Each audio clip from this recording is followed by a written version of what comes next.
Pessoal, bom dia. Então, hoje eu vou fazer uma aula de revisão. Eu postei todos os materiais lá na aula de revisão, tem perguntinha para responder, né? Que a minha pergunta é mais para presença. Tá? E claro, sempre, né, revisa um pouco a matéria, tá bom? Todas as aulas estão gravadas, postadas, então não tem, né? Não tem muito aí o que reclamar, né? Vamos à aula.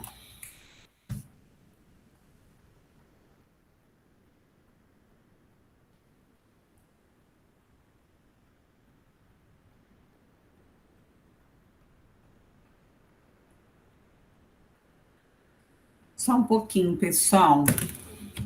É que hoje as minhas mães têm que fazer rematrícula. Lá na PAI, elas ficam atrás de mim.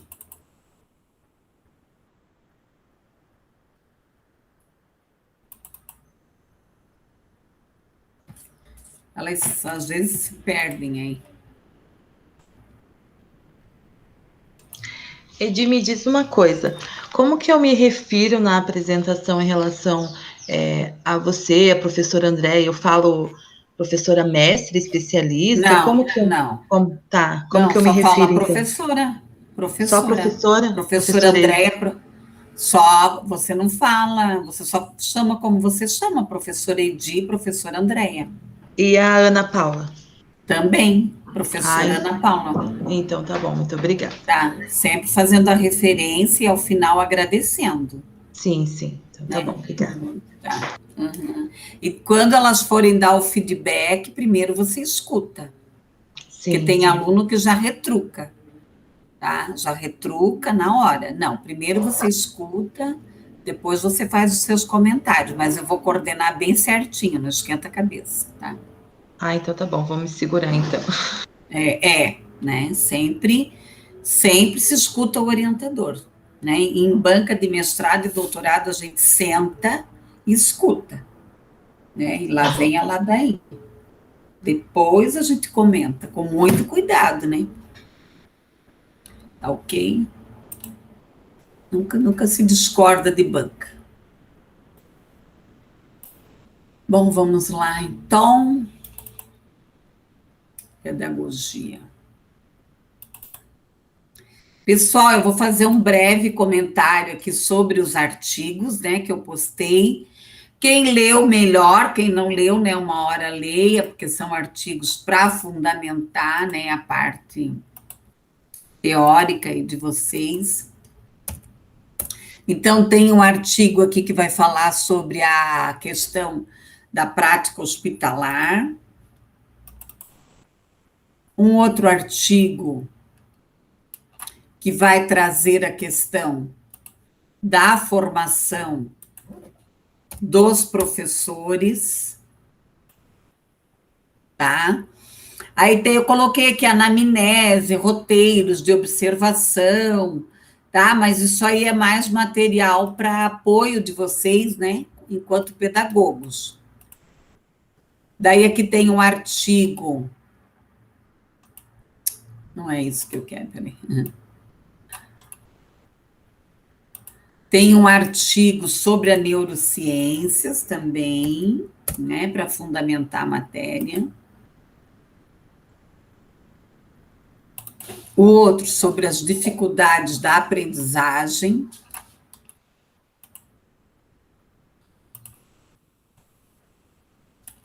Sobre as dificuldades da aprendizagem.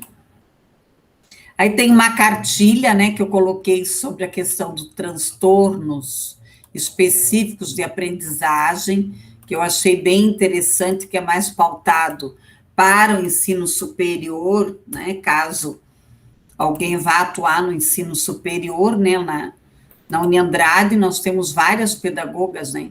Aí aqui tem um material da Semana Pedagógica do Estado, também, que eu coloquei sobre aprendizagem. Tem aqui os estilos de aprendizagem. Também um artigo sobre os estilos de aprendizagem. Sobre a metacognição, né? sobre a metacognição.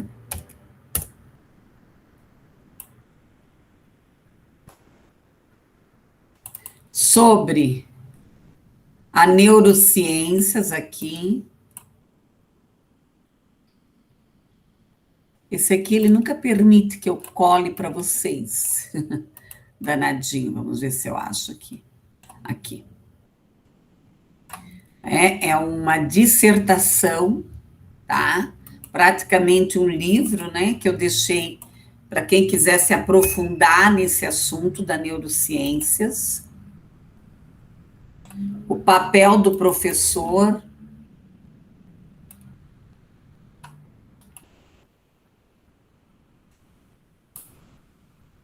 A questão aqui sobre o papel do professor. A pedagogia empresarial também, eu deixei um artigo, quem quiser se aprofundar nesse assunto.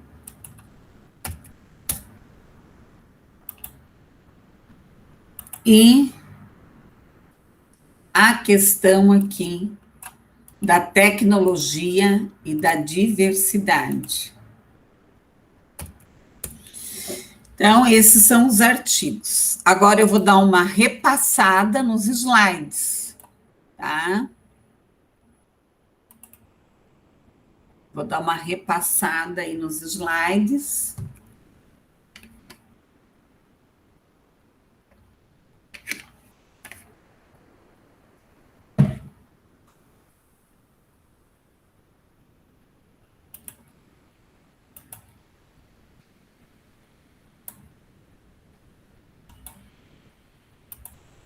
Então, aqui nós temos a questão do normal e do patológico, não é?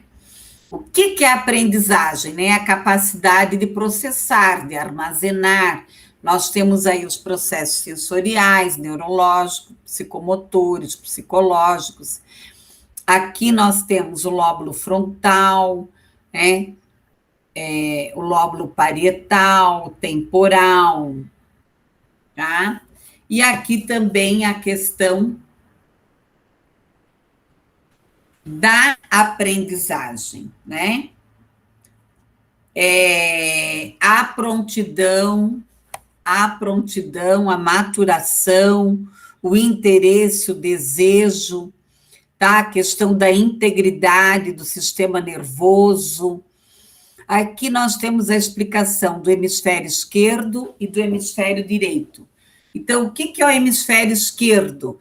Ele é responsável por quê? Pela leitura, pela linguagem, pela escuta, pela associação auditiva. Hemisfério direito, aqui as relações espaciais, a figura, a criatividade, sentimentos, visualização. E aqui nós vamos ter, então, as dificuldades de aprendizagem. Sempre lembrando da diferença que existe entre dificuldade de aprendizagem, transtorno de aprendizagem e deficiência. Então, a dificuldade de aprendizagem, ela está ligada a quê? O estudante, ele não tem um laudo, ele não tem nada específico, mas ele tem uma dificuldade em uma determinada área. O transtorno de aprendizagem, que é a dislexia, dislalia, descalculia, ele já tem uma dificuldade específica, ele tem um laudo, tem uma disfunção neurológica, e deficiência também. Então, nós temos aqui a descalculia, disprasia, dislexia, disfasia, desortografia, disgrafia. A dislexia é o quê? Uma dificuldade na leitura, tá? Que se caracteriza, que às vezes por omissão de palavras, lentidão, a questão aqui do diagnóstico, aqui você consegue ler, então, eu sempre falo que o dislexo, as letras dançam para ele. Aqui alguns exemplos de dislexo, né? Vários aí, atores e pesquisadores, a própria Agatha Christie, né? Eu li quase todos os romances dela, pensa, né? E ela escreveu divinamente, né? Os romances, a literatura policial, né? Os transtornos de matemática, que é a descalculia, então ele vai ter dificuldade na área de aritmética, de conjuntos, ele vai ter problemas aqui na questão da matemática. O estudante ele pode ter um transtorno e ainda ter uma hiperatividade, uma desatenção, uma impulsividade. Aí aqui nós temos o déficit de atenção e a hiperatividade, que é falta de atenção, não se concentra, e aqui não consegue acompanhar a turma, às vezes entra até em depressão, porque ele não consegue aqui com a hiperatividade e déficit de atenção. A disgrafia, que é um problema na escrita, tá? A questão aqui dos principais erros, né, de disgrafia, traçado, separações, ligações, desortografia, incapacidades, a questão aqui a desortografia, ele vai fazer confusão de letras, de consoantes, de sílabas, mas assim, cada caso é um caso, aqui eu trago todos os exemplos, as omissões, as inversões, as fragmentações, a contaminação, todos aqui, quais são as causas? Podem ser orgânicas, psicológicas ou sociais, ou da própria escola, desajustes no método de trabalho aqui, tá? A disgrafia, que também aí é uma questão complicada, dificuldade aqui de executar, né, alguns movimentos, aliás, a disprasia. E a disfasia, que é a alteração no distúrbio da fala, a afasia também é uma questão na linguagem, também vai ter aqui falta de orientação espacial, confusão de símbolos, sempre trabalhar com o quê? Com uma equipe interdisciplinar, para eliminar aqui o fracasso escolar, tá? Sempre pensando em quê? Nas estruturas cognitivas, em dar capacidade para que esse estudante, independente do seu laudo, da sua deficiência, ele tenha sucesso escolar, trabalhando aqui o desenvolvimento dos transtornos, independente se é da leitura, verificar quais são os problemas, se tem laudo, se não tem, qual é o perfil, o que eu posso estar fazendo com esse estudante, trabalhar aqui a questão das estratégias, da escola inovadora, que nós discutimos bastante aí no decorrer das nossas aulas, para baixar a ansiedade, buscar a autoimagem, o autoconceito, cuidar aqui da questão de relacionamento, geralmente o estudante que tem fracasso escolar, ele acaba tendo dificuldades de relacionamento, trabalhar, né, muito importante, o mundo atual, o que essa escola está exigindo, a família, buscar essa parceria, esse olhar, esse ouvir, trabalhar com os professores, com a família, buscar ajuda contínua, de repente ele vai precisar de terapia, de uma equipe interdisciplinar, de um psicólogo, de um neuro, de um terapeuta ocupacional, praticar esporte, enfim, cada caso é um caso. Nós não temos aqui receitas prontas, tá? Nós não temos aqui receitas prontas. Aqui nós temos os estilos de aprendizagem. Ixi, falhou.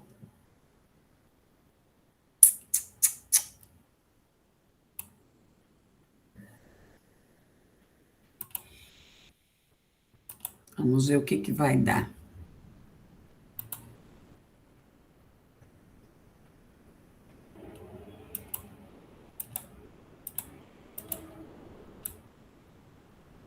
Agora acho que vai. Ele está travando.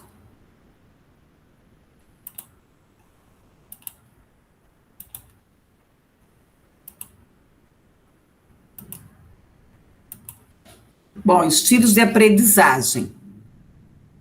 Nós temos aqui, né, as diferentes maneiras de aprender, né, são características psicológicas, cognitivas, culturais aqui de cada um, tá?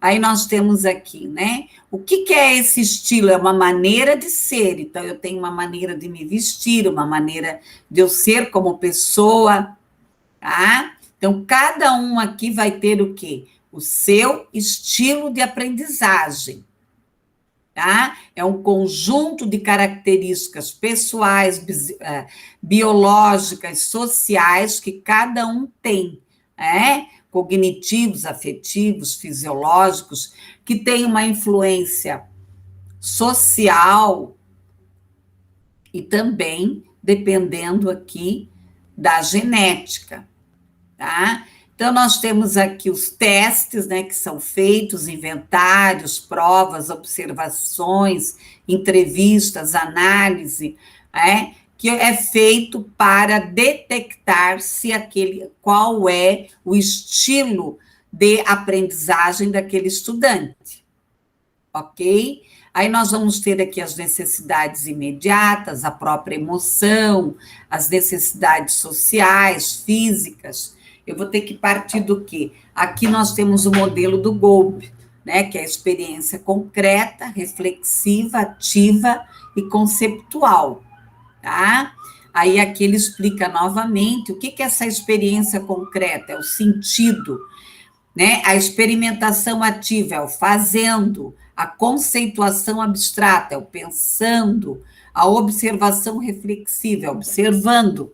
Então, o acomodador, né, o convergente, aqui o divergente e o assimilador. Nós podemos ter um pouquinho de cada, sim, mas uma sempre predomina, né? Uma sempre vai predominar.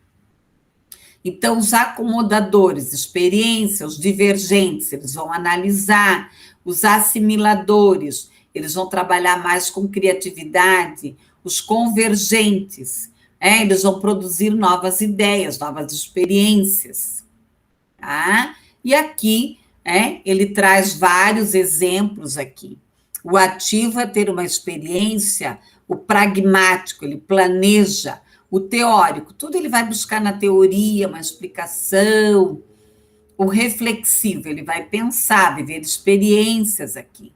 E aqui o modelo do Rooney, né, e do Montfort, também, que vai trazer aqui algumas informações, envolvem aqui também experiências, vai trazer aqui o reflexivo, o estilo teórico, pragmático, como que eu vou ensinar na escola? Com diferentes estratégias, com diferentes estilos de aprendizagem, ok? Então, vocês têm todo o slide ali para se aprofundar, E a prova também vocês vão poder estar pesquisando na hora de fazer a prova.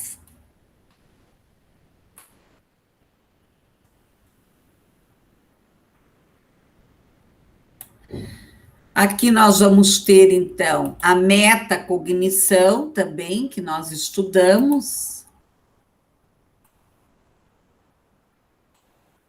sobre a metacognição e aprendizagem. Então, as competências, as habilidades, as atitudes, a aptidão, sempre pensar nisso, no chá.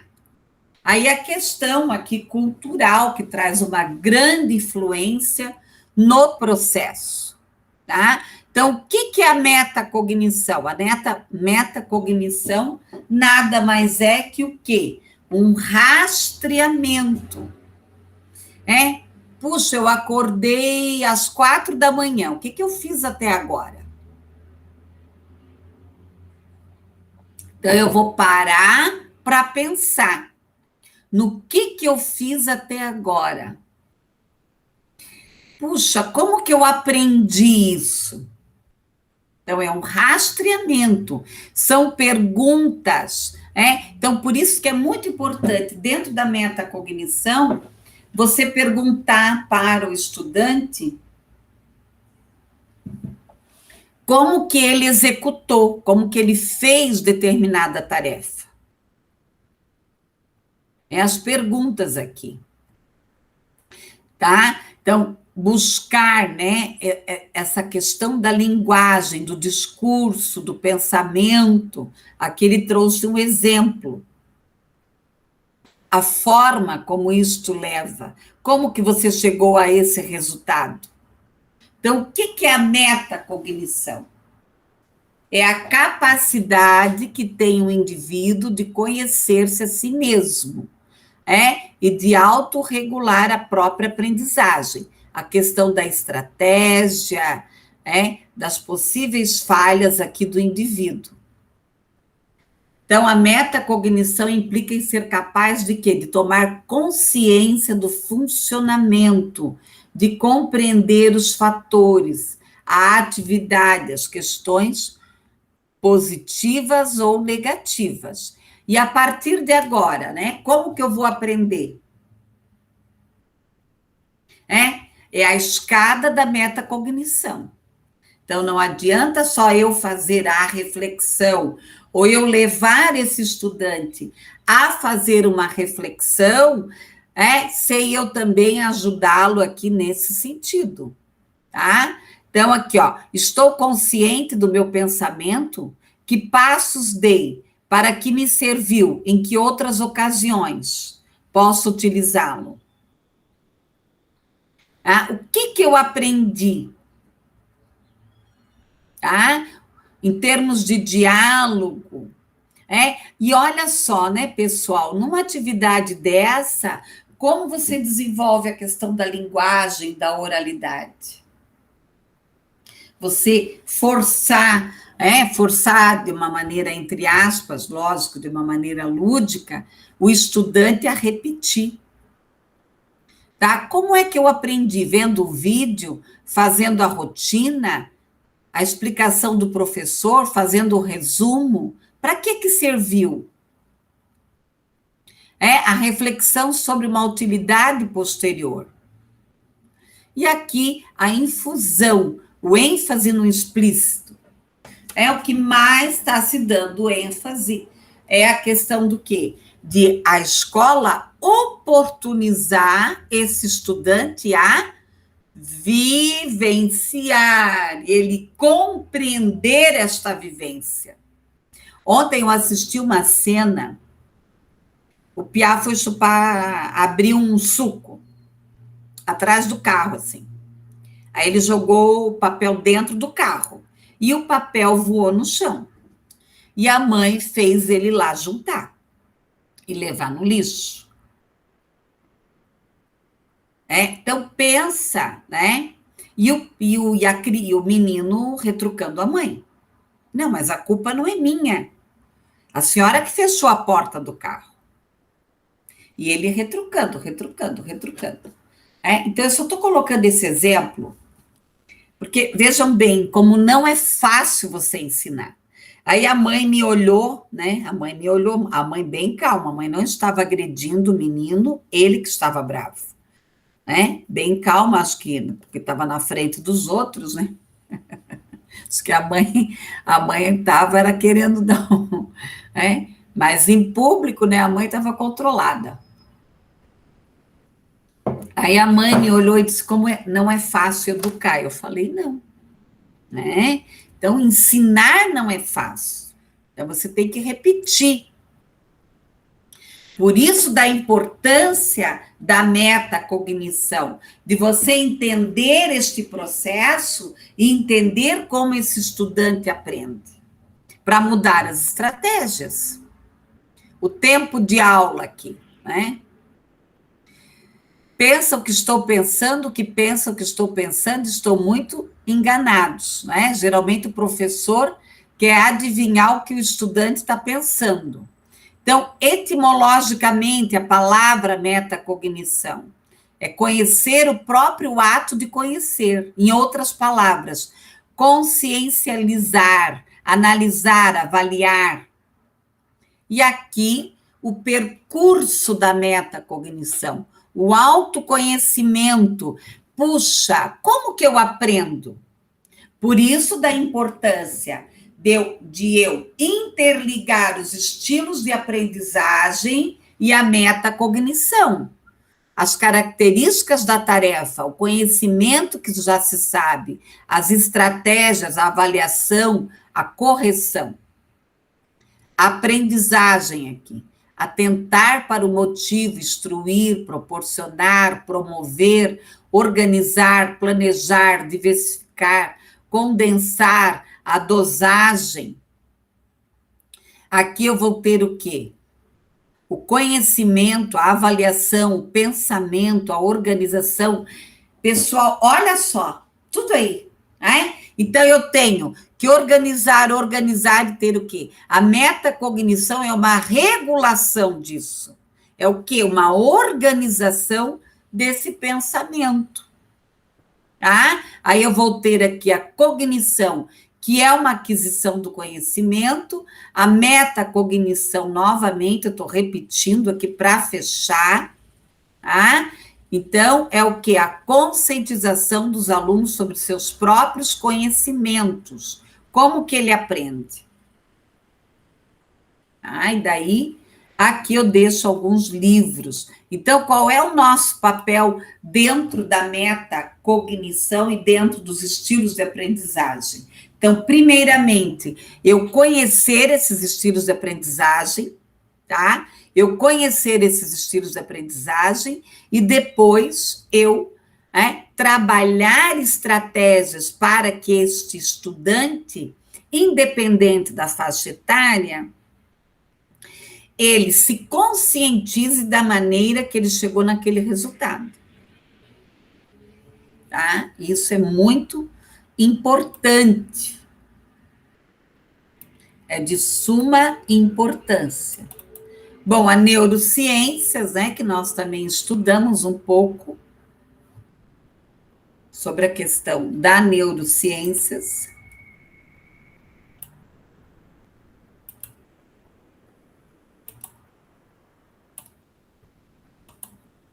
Vamos ver aqui. Neurociências e aprendizagem. Então, qual é o papel da neurociências? É trabalhar o quê? A curiosidade intelectual, a busca de informação, análise do problema, o levantamento de hipóteses, a busca de fontes de informação. Então, levar esse estudante a pensar, mas ao mesmo tempo instigá-lo a pesquisar, tá? Aí eu vou ter aqui, quais são os benefícios da neurociências? Buscar aulas dinâmicas, professores com reflexões, que levem esse cérebro, esses milhões e milhões aí de neurônios a pensar. Aqui nós temos o hipocampo, então é fundamental, colegas. Se aprofunde, entenda como que o cérebro funciona. O lóbulo frontal, aqui que ele é responsável por quê? Pela linguagem, pelo pensamento, pela coordenação motora, tá? Pela coordenação motora, pela emoção, pelo pensamento, pelo abstrato. Por que é importante eu conhecer essas áreas do cérebro? E quais são as suas funções? Para eu desenvolver mais atividades. Então, se o estudante ele tem dificuldade em emoção, em coordenação, eu vou desenvolver atividades para desenvolver mais o lóbulo frontal. O temporal, a audição, o hospital, a imagem, as cores, a visão, a profundidade, a distância, O parietal, as sensações, os sentidos, o tato, o calor, os lábios, a língua. Tá? Aqui eu coloco novamente o quadro, né, para que ocorra realmente a fixação disso. Então, lóbulo frontal, eu vou ter o que aqui? A coordenação, o pensamento, a escrita, a fala, a linguagem, a articulação. Então, às vezes, você fica lendo muito, você tem dores aqui. Tá? É o cansaço dessa região aqui. Então, a região frontal, ela é responsável pelas atividades mais complexas, que é a escrita e a leitura. Então, lóbulo parietal, aqui eu vou ter a coordenação, o lóbulo temporal, os sons, a linguagem. O lóbulo occipital, aqui a percepção, a visão. Aqui eu trouxe um pouquinho da psicanálise. É claro que a psicanálise, ela trouxe grandes contribuições para a educação. Né? Tem muitas escolas. A própria Emília Ferreiro estudou um pouco sobre a psicanálise, né? Mas ela se aprofundou mais na teoria piagetiana e ela criou lá, né, a questão da alfabetização, da escrita, né? Da epistemologia da escrita. Então, de acordo com a psicanálise, né, nós nascemos com reflexos primitivos e nós vamos desenvolvendo de acordo com o quê? Com o psiquismo, com a construção do mundo interno, tá? Então, a aprendizagem ocorre aonde? Tá? Na arquitetura cerebral, lá no nosso cérebro. Tá? A evolução neurológica visual, as atividades elétricas, né? A molécula do cérebro, através do quê? Dos estímulos. Aqui as informações, as áreas, as interpretações, e a amígdala.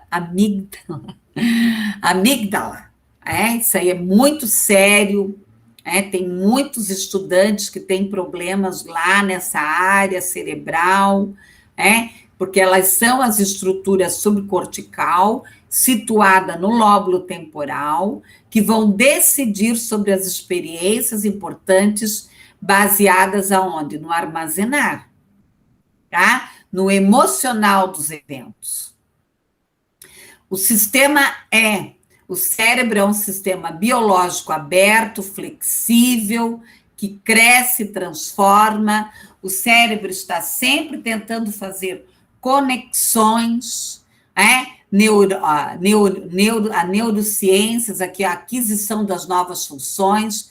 A plasticidade é uma disposição neural, então nós sabemos que uma área do cérebro acessa outra, dependendo aqui dos estímulos.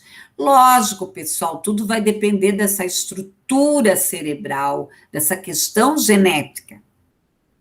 Como eu trabalho muito com criança, que tem problemas, que tem deficiência.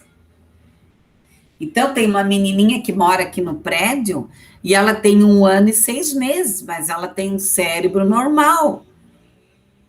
Então, às vezes, eu até me assusto, né, com as coisas que ela fala, ela pergunta para mim. Então, é diferente.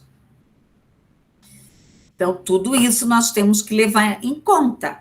Um estudante que não tem atraso, que tem uma estrutura familiar adequada, que tem uma alimentação adequada, que dorme o tempo que tem que dormir, que tem uma família presente, tudo isso.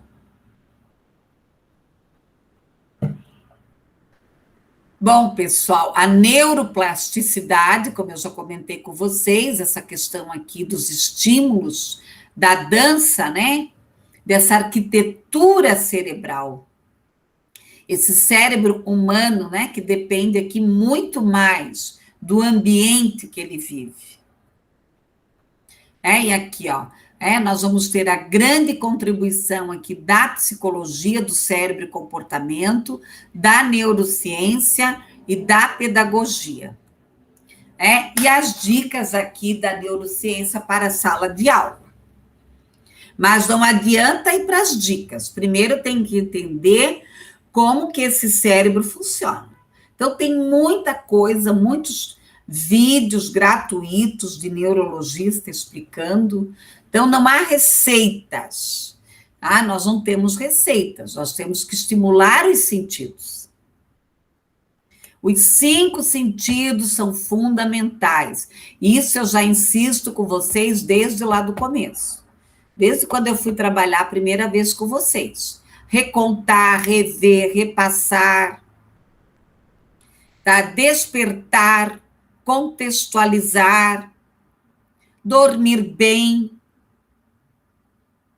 Se nós adultos, nós temos que ter horário para dormir, horário para se alimentar, horário, né? A pessoa começa a ter uma vida desregrada, daqui a pouco o corpo reclama, a criança também. Motivação, motivar essa galera. Alternativas, exposições, vídeo, produção de texto, entonação, pausas, tá? Tipos de emoções. Trabalhar, né? Às vezes a escola, ela se pauta muito na questão cognitiva, e ela não trabalha a questão da ansiedade, do sucesso, das emoções negativas, positivas, a questão do ambiente. Tem escolas que têm um ambiente muito doentio, muito difícil de você trabalhar. Então, a saúde mental de todo mundo é importante. A participação do professor aqui, as avaliações, né? Como que eu vou estar avaliando esse estudante? A questão dos conhecimentos, a consolidação. Se o estudante se estressa, o professor, daí complica aqui. A aprendizagem baseada em problemas, isso é muito bom isso. Você trabalhar com problematização. Você já trabalha a própria a metacognição. Então, permitir estabelecer objetivos, aqui o resumo de etapas, né? Qual é o problema? Como que nós vamos trabalhar? A sessão de ideias aqui. Ideias tem acento, olha. Não tem mais, faz tempo, né?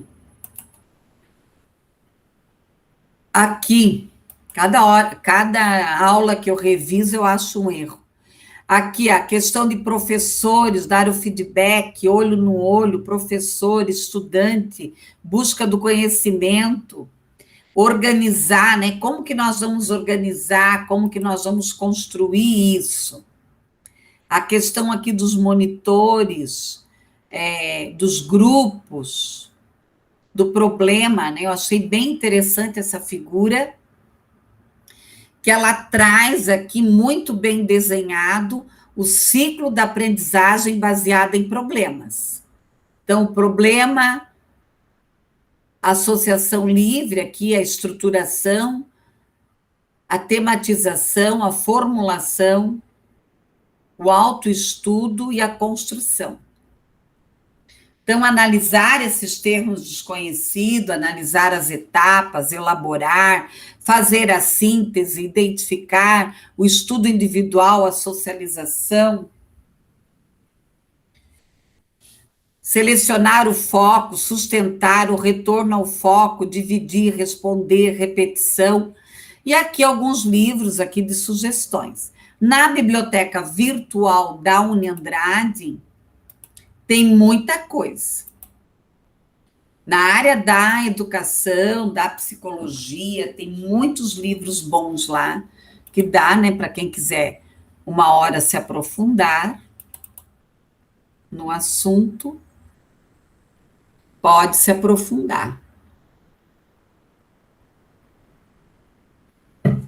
Bom, vamos ver aqui.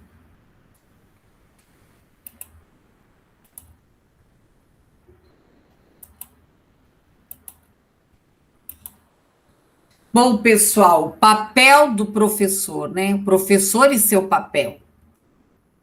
Qual é o papel do professor? É cooperar, orientar, investigar, estímulo, gestão de materiais, domínio, esclarecimento. Eu cada vez mais eu tenho certeza de uma coisa, né? Secretária da Educação, ministro da Educação, diretor, gestor, sei lá o quê, tá? Pedagogo em escola. É claro, cada um tem a sua importância, tem o seu papel, mas o papel principal é de professor. Tem que investir no professor. Ele que vai fazer a diferença nessa escola. Então, a formação desse professor, o saber da experiência, o pedagógico, da disciplina aqui, identificar, né, em que ele precisa melhorar, diversificar a sua prática, interagir, acompanhar a prática do professor, essa formação, verificar o que realmente ele precisa, tá? As técnicas, a qualificação, as tecnologias, a questão aqui do tempo, da criatividade, da flexibilidade, dos desafios, da motivação. Esse estudante e esse professor precisam estar interconectados e hoje muito mais ainda com a família. Juntamente com a família. Nós temos aqui uma ação prática teórica, as reflexões, a troca de experiência, continuar a aprender a formulação de uma rede. Eu acho que esse quadrinho aqui que eu retirei lá do Pacto Nacional pela Alfabetização é um quadrinho que nós devemos ter assim grudadinho em algum lugar para visualizar aí. Gerar um novo conhecimento, né? Então, revisar, sintetizar, explicar, construir, explorar, fornecer, investigar. E aqui a tecnologia, que nós já discutimos bastante, lembrando sempre que lápis, caneta também é tecnologia, computador, tablet, enfim. Aqui, né, 5 dicas importantes, ver qual é o recurso, qual é a vantagem desse recurso, o que realmente o meu estudante vai gostar. Uma mãe me mandou uma mensagem outro dia e falou: ai, professora, manda mais atividades de dobradura. Porque eu adoro, meu marido gosta. Nós amamos fazer dobradura com ela. Quer dizer, não sei se era estudante ou a família, né? Todo mundo faz dobradura, eles adoram, né? Daí eu até passei uns vídeos lá para ela, né? Diferente. Então, verificar, né? Qual é o centro de interesse aqui. Aqui, desenvolver as habilidades, questionar, apresentar, né, para o público aqui, incluir os processos, dar oportunidade, criar necessidade, ter espírito de exploração. Pessoal, a coisa melhor que tem quando você desenvolve a aprendizagem baseada em projetos, que você envolve a família e a comunidade. Né? O último que eu desenvolvi, eu envolvi os acadêmicos, eu envolvi os pais, tá? Todo mundo me ajudou, cada um fez uma parte, e os pais amam, gente. Amam. Aqui, as 10 passos de metodologias diferenciadas, pensando nas escolas inovadoras, né? Quais são as melhores práticas, as ferramentas, os templates, os exemplos, as melhorias, as respostas. E aqui, as referências aqui. É tanto livro, né, pessoal? Tanta coisa boa aí, ó. Os saberes, as tecnologias, o professor e a educação inclusiva. E também temos que pensar nisso. É muita coisa, né? Quando eu comecei a dar aula, nós tínhamos... Aliás, quando eu fiz pedagogia, praticamente nós tínhamos o quê? Os livros do Paulo Freire, né? Que nós mais estudávamos. Hoje você tem uma infinidade, né? Tem que cuidar até para não se perder aí, de tanta coisa que tem. Bom, pessoal, os temas contemporâneos, nós vamos ver lá no BNCC, tá? Mas também não abandonamos aqui os parâmetros curriculares da educação, é o que eu falo, eu não jogo nada fora, né? Eu tenho ainda o primeiro material que foi lançado lá na época que o Fernando Henrique era presidente, que se chama Escola Viva. Se vocês procurarem no Google, vocês vão achar, né? Que é o material Escola Viva, que foi o primeiro material, um dos, né? Primeiros materiais que foi lançado para os professores sobre inclusão. Eu mandei você mandava uma cartinha pelo correio para o Ministério da Educação e eles mandavam as fitas, sabe aquelas fitas para, né, colocar lá aquelas fitas cassete, e mandava os manuaizinhos para você estudar. As fitas eu transformei tudo em DVD, que agora já nem serve mais para DVD, né? Então, é tudo. É claro, os termos não são mais adequados, mas tem muita coisa boa. Então, até antes da BNCC, nós tínhamos o quê? Os temas transversais, que dizem respeito a quê? A conteúdos, né? Que você vai trabalhar, que não estão eles estão, eu digo assim, que ele é um tronco do currículo, né? Ele é um tronco do currículo, as folhinhas lá do currículo. Então, dentro dos temas transversais, nós temos aqui saúde, ética, orientação, pluralidade, meio, trabalho, tá? E dentro da BNCC houve algumas mudanças, mas nada disso aqui caiu, né? Eles mudaram, fizeram aqui algumas adequações. Então, os temas transversais aqui, né? Temas contemporâneos transversais. Eu tenho aqui o meio ambiente, a economia, a saúde, a cidadania e o civismo, a ciência, tecnologia, multiculturalismo.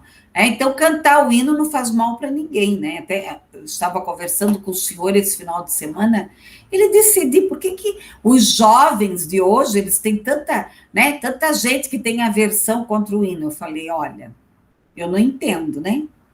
Eu sempre cantei o hino, nós hasteávamos a bandeira, e eu sou uma pessoa extremamente questionadora e reflexiva. Então, eles acham que vai ficar assim, né, soldadinho. Novas tecnologias na educação. Então, de nova, sei lá, né? Mas hoje mudou bastante essa interligação, essa interconexão. Então, nós temos que pensar aqui nas diversos domínios da tecnologia, da técnica, a questão do ensino híbrido, os debates, as ferramentas, a pesquisa, a leitura, os projetos, e também trabalhar aqui em relação à questão, né? A questão aqui, uma parte do ensino é em casa e outra parte é na escola, mas não pode ser uma coisa largada, tá? O grande desafio aqui de utilizar as ferramentas digitais, dar feedback, a educação híbrida, ela também permite aulas dinâmicas diferentes aqui. O ensino à distância, que é a modalidade autorizada pelo MEC já há bastante tempo, nós tivemos aí os cursos por correspondência, por rádio, televisão, e o ensino remoto, que é uma medida emergencial, tá? Emergencial, com aulas na internet, devido à situação da pandemia. Aqui eu trouxe uma ferramenta que é utilizado bastante em sala de aula, que também é utilizado em empresas, foram criadas na questão para o controle da qualidade das empresas, então muitas ferramentas foram também sendo adaptadas para as escolas, para a área da educação. Então, aqui eu tenho que pensar na ação, no agir, no planejar, no checar, no fazer, na prática. O que eu quero melhorar em relação à formação dos professores, a prática pedagógica, a questão do relacionamento, solução de problemas aqui, habilidades, novos conhecimentos, cooperação, comunicação, pensamento criativo, tá? Mediação de conflitos. Existem cursos específicos para você atuar dentro da mediação de conflitos e também a própria vida. Nós temos que investir no nosso autoconhecimento. Quem trabalha com pessoas, e hoje de maneira geral, tem se falado tanto na questão aqui do autoconhecimento. Então, eu tenho que trabalhar aqui com alegria, com tolerância, com respeito, com compreensão, com a questão de uma boa convivência. Como eu falei lá no início, a escola ter um ambiente sadio. Aqui a questão da exclusão, da separação, da integração e da inclusão. Uma pergunta que temos que fazer. Essa escola é inclusiva? Ou ela exclui? Ou ela separa? Ou ela não integra? Nós temos que caminhar para inclusão. A questão da inteligência evolutiva, trabalhar o pensar, o discernir, o sentir, o agir, os traços aqui de um mundo com mudanças. Então, é muita coisa, né, pessoal? Antigamente, as cidades tinham o quê? Tinha a igreja, tinha a escola, as famílias e todo mundo morava ali. Agora, os ambientes mudaram. O modelo de família mudou, o modelo de sociedade mudou. Então, muita coisa aí mudou, né, pessoal? O que eu tenho que pensar aqui sobre a escola? Lugar político, de instrumento, de luta, de identidade, de relação, de poder, de castração, né? Um autor que, quando vocês tiverem interesse, que é bem importante estudar, é o Foucault.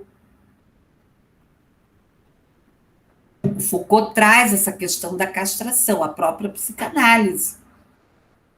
O Freud colocou, não muito, mas em algum momento, que a escola fazia o quê? Castrava. A questão aqui do artefato de gênero, a relação de poder. Tem muito poder dentro da escola, às vezes de uma maneira negativa. Aqui as tecnologias da informação e comunicação, a sociedade da informação. Então, a tecnologia, ela é o quê? Ela é um instrumento, né? Eu uso esse microfone aqui. Ele é o quê? Uma tecnologia, tá? Ele vai me ajudar a adentrar nessa sociedade da informação. TICT e SI. O novo paradigma, que não é mais novo, né, pessoal? As tecnologias globais, a política, a alfabetização digital, a infraestrutura, a questão da equipe, da organização virtual, da comunicação virtual, da sociedade. Não está fácil, né, pessoal? Eu tenho mais de 100 mensagens aí que daqui um pouco eu vou ter que olhar, né? E aí vai por aí, daí vai e-mail, mensagem, assim vai, né? As TICs, nós vamos trabalhar o que aqui? Representar, conhecer, aprender, pensar, trabalhar, divertir. Políticas públicas, gestão escolar, estratégias, famílias, parcerias. Então, eu tenho que pensar nessas questões aí da aprendizagem, né? Quais são as políticas públicas que estão por trás disso? Como é que é esta gestão? Que parcerias nós temos? Que estratégias, famílias? E aqui a pedagogia hospitalar, que é de suma importância para os nossos estudantes, né? Internados, lamentavelmente, tem que ter todo um acompanhamento de acordo com a escola. Esse professor precisa ter formação específica, de preferência, ele ter o curso de educação especial inclusiva. Aqui a questão da pedagogia empresarial, então a estrutura da gestão, a avaliação, os métodos, a estrutura curricular, o sistema de gestão. E aqui o professor, né, a pedagogia domiciliar também, né, que é um braço, eu diria, da pedagogia hospitalar. Tá? Também, né, o professor precisa ir à escola, verificar junto ao professor, regente, quais são as atividades que estão sendo passadas, quais as atividades que vai ser trabalhada. Então, aqui são coisas muito sérias, né? Você atender estudante que tem aí algum problema de saúde.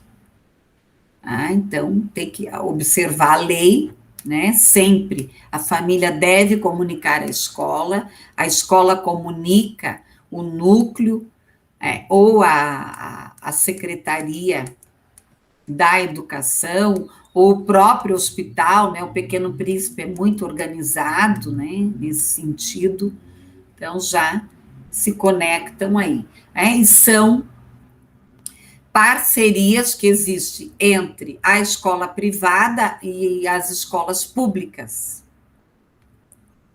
Dizer que o governo não atende a pedagogia domiciliar e a pedagogia hospitalar é mentira. Ele atende, sim. Ele atende. Então, tem muita gente aí que solta, né, coisas que não são verdades.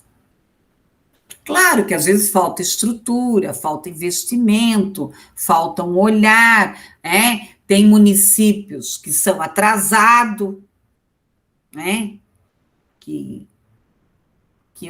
o governo agora vai ficar em cima, né, desse documento aí que foi assinado em relação à educação especializada e à inclusão. Então, as escolas vão ter que cumprir, né? Pessoal, aqui, ó, a Escola da Ponte, né, que é um modelo de escola inovadora, o projeto Âncora e a abordagem Reggio Emília aqui, tá? Então, vocês têm aí bastante material aí para estudar, né? Não sei se alguém tem alguma dúvida. Eu vou parar aqui a gravação. Alguém tem alguma dúvida, alguma questão sobre a prova? Então, boa sorte a todos. Qualquer coisa, eu estou à disposição.